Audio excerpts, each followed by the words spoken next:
Hi guys, and welcome back to my channel. Today's video we are just gonna talk. I'm just gonna give my favorite kitchen tips and tricks. This is personalized to just me. You might think differently, you might have seen something different, but these are the ones I've tried, I've tested and worked for me. So I might also be mentioning some I've also not tried but I've heard about and I've seen people say it works. So if you've tried it and you think, oh yeah, it actually works, please let me know so I try it at some point. Thank you. I'm trying to do this video so quick because it's about to rain and I don't want that background noise of rain in my video, so I'm going to do this as quick as I can. So I wrote out the list here. So if you see me looking down, I'm looking at this piece of paper where I wrote down everything so I don't miss a point. Before I start, you are here, you have not subscribed. Good, really, no problem. But please, if you haven't subscribed, come on now, just subscribe. It doesn't take much. Please subscribe if you enjoyed this video. Please like, please comment, please also share to your friends, families, boyfriends, girlfriends, father, mother, ex-wives, anybody. Just share it, just keep sharing it. Anyways, I'm not gonna talk much. So my number one here is what happens when you have excess salt in your food. My dear, if you go and pour the whole salt, this tip is not for you. Just throw your food or whatever you're cooking away because it is gone. It is gone if you go and pour salt and come and say, oh. Anyways, excess salt. Normally what I do, depending on the dish,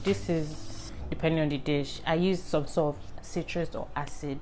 So it could be lemons, it could be vinegar, depending on the dish. Remember, it could be vinegar, it could be anything, but those two are what I mostly use. You can also try adding maybe whatever you're dishing the food with, it has to be something more on a bland, so it kind of like goes into everything. Because if your rice, for example, is salty, your sauce is salty, my dear, it's too much. But that kind of thing, you cannot adjust the rice and to balance it out. You can also put sugar. I know this can go with baking dishes. This can also go with like all these, I don't know what to call them, but there are some dishes you can actually put sugar. Don't go and put sugar in your stew if it's salty. Don't do it. Try lemon instead, just a little bit, or something else, or just forget about it. Some people add more water. You can do that, but I feel if you're going to add more water, it kind of, if you're going for a specific consistency, once the water evaporates, it's still going to be there, so you cannot get it out. But please, if you disagree with this, feel free. This is my opinion. As I said, it works for me. So without talking too much, the next one, of course, is what happens when there's too much pepper. But there are some people love excess pepper, so this one is not a problem for them. No problem, mom. But for me, excess pepper is just the same thing with excess salt. Also, don't forget, depending on the type of dish. So it's still citrus, or you can add more oil, you can add vegetables, you can add what do you call it? I've said oil, right? Yeah. So it's one more thing. Yes, you can still add savory starchy foods. Same thing with adjusting with the salt, like I said earlier on. So that works for me. So the next one, easy preps for soups. This one is, you can call it soup water, right? Some people normally boil their beef and keep, and then they just make a quick recipe and just put it in the pot. Same thing goes for soup. Most soups have the same base. You put your water, you put your stockfish, you put your dry fish, your proteins, whatever, your crayfish, your spices, whatever, and that is the basic, what do you call it, standard, like stats for any soup. So if, let's say, you have that sorted, you can make like a whole pot of soup water. You can keep in the freezer. Anytime you want to cook soup, maybe you want to eat egusi soup today, you bring out the soup water, start that as your base, put your egusi, let it boil, let it cook, put your vegetable, finito. If you want to make vegetable soup, same thing, bring out soup water, start as a base, cut your vegetables, put everything, You need to, rather than every single time you're waiting for your meat to cook, you're waiting for this one to cook. But if you cook everything all at once, obviously this should be like in a space of a week. You don't want to keep it for like a long period, so that it's still fresh tasting. So at least for a week, so you can have like 3 soups that week with just 1 soup base. Like, it helps married people. This goes a lot for you guys, because some people, their husbands don't eat 1 soup for that whole week. So to make things easier for you, just, you know, have that soup base. And then you have, okay, this one is for baking. I think in one of my videos I've used this before, one old video like that. For baking, if you don't have a rolling pin or whatever, you have your wine bottle. I wish I had a wine, but I used to have around, but I can't have it. I don't know where it is anyway. Put a wine bottle. You can use it for rolling. Some people use it for tenderizing. I think I used mine for tenderizing in the last video, but obviously be careful with it, right? But wine bottle for rolling pin. But there are some things, you know, be careful. There are some wine bottles now that their quality is not strong, so not the ones you're using. I don't even know what to call this tip, a bit trick, but I learned this one from my mom. And ever since I learned it, guys, it's just a habit and I keep on doing it. I think I'll put a video somewhere on when I was doing it, so you understand what I mean. But for ugu leaves, to remove excess water, especially when you're making vegetable soup or any kind of vegetable sauce, you know, sometimes the leaf itself brings out its own water, and then you realize maybe your vegetable soup is too watery or your sauce is not too watery, but you wanted that thick vegetable sauce. This one, my mom taught me, you can put it in a pan, a pot, whatever, and just steam your vegetables, and just like spinach, it disappears just as quick. Then you cut it and use it for your respective dishes you're cooking. But this one for me helps to reduce excess water if I'm making my soups. It also helps maintain the color, like the green is just green and it's so nice. I love this method, but obviously this might be an extra step for some people, but for me, I don't mind. So I steam it, I let it cool, I cut it, and then I cook as usual. I think this one everyone should know. Please, please, please wash while you're cooking. You're not the one on fire. Like, some people will cook, everywhere is messy. Like, no, don't make it a habit, guys. Like, yes, cooking can be stressful for some people. I understand that, and to be cleaning at once, yes. But let's say you're cooking, maybe you're waiting for the soup to boil, you're waiting for the stew to boil, you're waiting for rice to boil. You can wash the strainer you used to wash the rice. You can empty the bowl you used to wash the rice. Just clean around you. Another one which can help is having like a nylon around you. So maybe your bin is just fine to be walking up and down, then have a nylon. I'm sure most people have nylon in their house. Just have a nylon, put the things around you so that it's just contained, and then after you're cooking you can now like throw that away.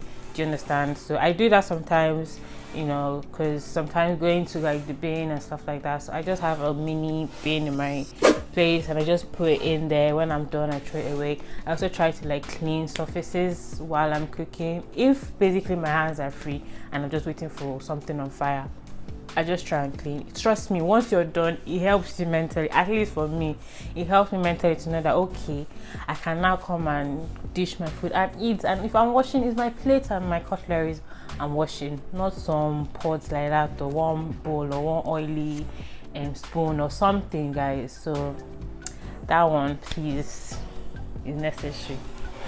Leftovers are lifesavers. This one, especially when I was a student, it works for me almost every single time. I could make something, let's say I have boiled some rice, I'll leave some, I can't finish some, I'll just put in the fridge, and then maybe the sauce or the stew I used to make with it has finished, so now I have just boiled rice. What do? You can make fried rice. Yes, you can make fried rice from boiled rice. Just, you know, fry your rice. I think that one's self-explanatory. Just fry your rice, put your vegetable season as usual, and yeah, fried rice. Even the same thing for the soup water too. That is almost like a leftover. No, it's not really leftover because it's not intentional, but still serves the same purpose. You can also do it with like stock. Like, for example, my catfish video, I already had stock because I used it to boil something else. So if you have stock like that, that maybe you wanted to just eat grilled chicken, but obviously you had to like cook or boil the chicken first, and you have that stock there, don't pour it away. No, don't do that. Refrigerate it or freeze it if you're going to use it much later. Refrigerate it if you're going to use it later that day or something. And once you're ready for it, just bring it out. That's the base. Like, don't underestimate stocks. So stocks are necessary. So that one is a tip I always do, and it works for me. Yeah, someone told me this one. I believe it's also my mom. No, this is my friend. Ogbono soup, do not cover ogbono soup, because when you cover ogbono soup, it doesn't draw. It doesn't. Sometimes it could also be with maybe you have too much oil in your soup or too much crayfish in your soup. Apparently, someone told me too much crayfish in ogbono soup can make you not draw. I don't know about that one, but I know for oil and apparently covering it as well doesn't make you draw. So don't cover your ogbono soup. Same thing goes with okra soup as well. Once your okra is in the pan and you're turning it, you're in pot and you're turning it, don't cover it because it can change color. That one changes color, so leave it open. Once the pots have like cooled in temperature, then you cannot cover it or store it. But as it's still hot like that, if you cover it, it changes its color. As I said, my experience. Another one is ginger. When you're peeling your ginger, at first when I saw this tip, I'm like, really? Is that so? Till I tried it. That is basically using spoon to peel your ginger. I wish I had ginger at home. I would have done a very quick demonstration, but I'm sure sometime in my other videos to come, you guys will see some of these tips I mentioned here, me practicing it. So spoon with ginger helps. It's funny enough, it actually makes it removes just the skin. You know, with knife you kind of end up cutting ginger, right? And you now have like waste. For the spoon, it takes out just the cover. You just do it like this. You get, using the tip of the spoon, like the, what do they call this thing, but the spoon, just scrape it, you know, while holding it, and it just works just as fast. Yes, this one I saw from YouTube and some other people, and it does make sense. So I said I would just add it here, which is bleaching more palm oil than you actually need. So if, let's say, you're making ayamashi or you're making some sort of dish that needs bleached palm oil, just bleach more than enough. Store it in a container so that next time you want to make it, you just have like, just like you have coconut oil and palm oil in your house, you have bleached palm oil, and it's easy. So just bleach more than you need. Yes, when you're cooking your pasta, this is what I do.